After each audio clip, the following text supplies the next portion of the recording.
Byers, who we also know, and Judge Fogelman acknowledged to me, was a confidential informant for the police, supposedly, at this time as well, about drug things he might have known about.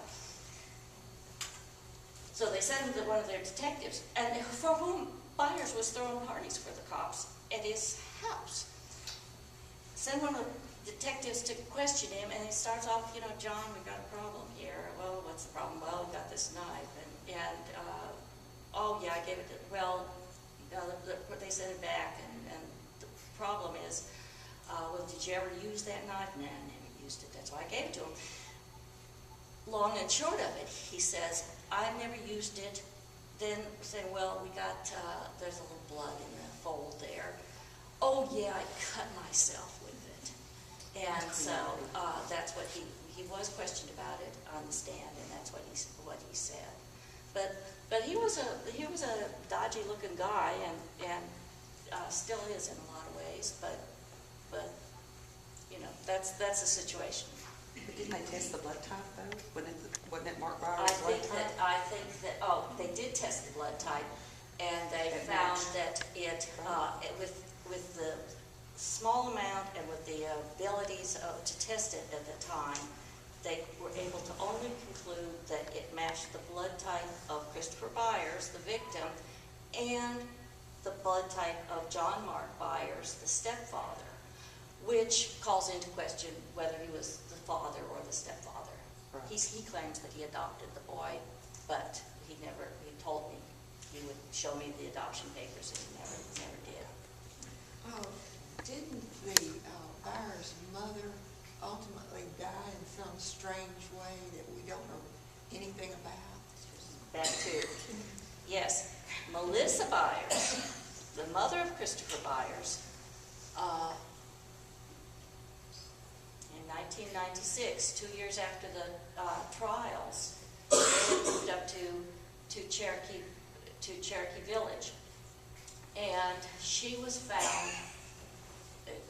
Byers, one afternoon, Byers called his next door neighbor and said, my wife doesn't seem to be breathing. And the next door neighbor said, well, why call me? Why don't you call 911? And so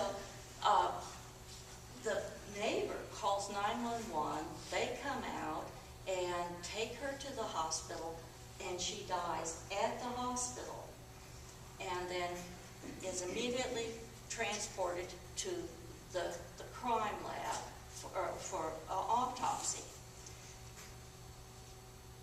The autopsy report came back, and I'll tell you, I was glad to get out of high school chemistry alive because I was just so poor at it. But even I caught a mistake in the lab report on that autopsy.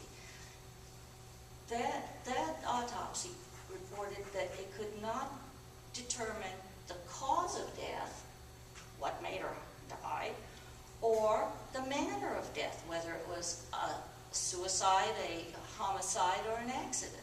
Those two are the main things that an autopsy is supposed to determine. And in her case, it remains to this day undetermined what got her. When I interviewed the people at the crime lab years later about that, many years later, I went and I said, you know, isn't it time to close that case? Because as long that they're just keeping that case open, which means I can't see any records about it. Nobody can. It's just as long as it's open, it's off limits to the public. So it just remains there, this big yawning mystery. So I went to the crime lab and I said, you know, don't you think it's time to wrap it up around here and close that? And I said, no, we never know when we're going to find out something new. And I said, well, what about that you couldn't find either the cause or the manner? Oh, that happens a lot. About 3 to 5% of the cases in the country, you know, end up that way.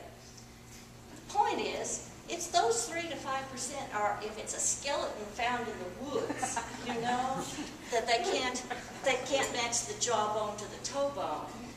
That's a problem.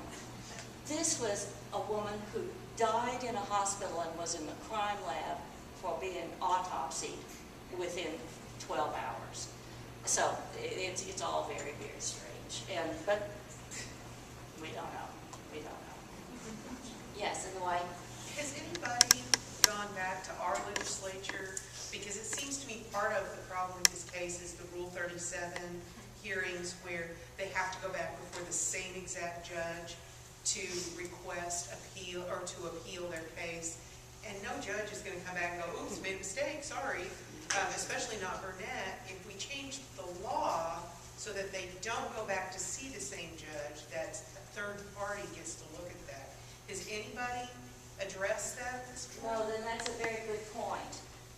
Rule 37 is after you've had your appeals and they've been denied by the Court of Appeals and the Supreme Court, then Rule 37 is basically your last gasp where you get to say, well, my lawyers were so ineffective, they were so bad that I deserve a new trial for that reason. And in Arkansas, you're right. The same judge who officiated at the trial, who might have noticed that the lawyers were really ill-prepared or lousy or something, is the one who gets to make the decision about whether they get granted on Rule 37. And it absolutely knocks people's socks off around the country and around the world. I get that question all the time. What the heck? You mean that it goes back to the same judge? But it does in our case, and it would be an excellent thing if that were addressed, if there were a drive to address that in our legislature, because you're also right, it never happens that they get overturned. I think there's been one case ever in Arkansas.